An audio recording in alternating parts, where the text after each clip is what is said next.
Hi, it's week 7 of the first marking period, and all of the technology classes were given an inbox assignment.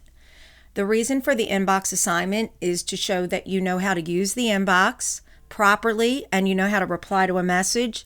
That way you can contact your teacher when you need help, especially during remote learning. So you are looking at the homepage of a 4th grade technology class. However, it is set up generally the same for every technology class, no matter what grade you're in. So I'll go ahead and click on 4th grade, and I'll scroll down to the calendar. It's week 7. So all of my week 7 assignments look the same.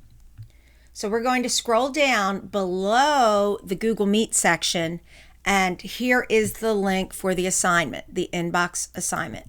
So what you'll do is you'll click on that, and then scroll down to the title in blue and click on the title so you can open up Google Slides in a new tab.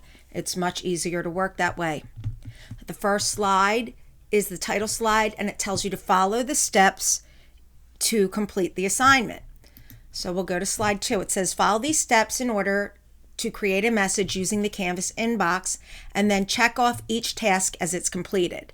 Now these here I demonstrated to another class, so the checks are already there. However, yours will all be neatly at the top, and you'll click and drag as you get done. So the first step, navigate to the Canvas inbox and create a message using the paper and pencil icon. Click on that first. So we're working with 2 tabs open. This tab has the Canvas assignment, and if we go here, we're back in Canvas. I'm going to click on my inbox, and I'm going to go up here and click on the paper and pencil icon. And then I'll go back here and see what the first step is. Enter a recipient in the To field by selecting the course and then the correct teacher. So we'll go here and go to favorites, and I'll click on the 4th grade, but whatever your tech course is, you'll click on that. Here you can click on the little address book icon. It's a person in a little book. Click on teachers, and you will select your technology teacher, whether it's Mrs. Casella or Ms. Tullio, sorry. So I'm going to click on my name, and that is step 1. Whoops, it's jumping, sorry about that. Step 1 complete. Step 2, in the subject field, and make sure you enter your class code. So you might want to do something like this. Hello, and your class code is the grade you are in with the first letter of your teacher's last name. So if you are in Mrs. Haney's 2nd grade, you would type in 2H, or Mrs. Ferrara's 2nd grade, you would type in 2F. Okay, so 2H, or 3rd grade, 3M. I think you get the picture, right? And maybe you want to say something in the message. We'll go back here and check what exactly we have to do. So we did that, class code, 1 complete sentence. So here's the deal. You might want to say, hello, Mrs. Casella. 1 complete sentence begins with a capital letter. Technology is mine. Now you don't have to type this. You can type whatever you want. So make sure it ends with punctuation, and you'll sign it with your name. You just type your name, and then what you do is you put your class code below your name. The reason for this is that your special areas teachers sometimes work with up to 500 or 600 students a week. We know who you are by looking at you in class, but we don't have your teacher memorized. This really helps us, especially when all of our students are in one Canvas course and aren't split up by class. So after you do that, you'll click send. So let's go back here and see if we hit all the steps. Compose the message, sign it with your class code here.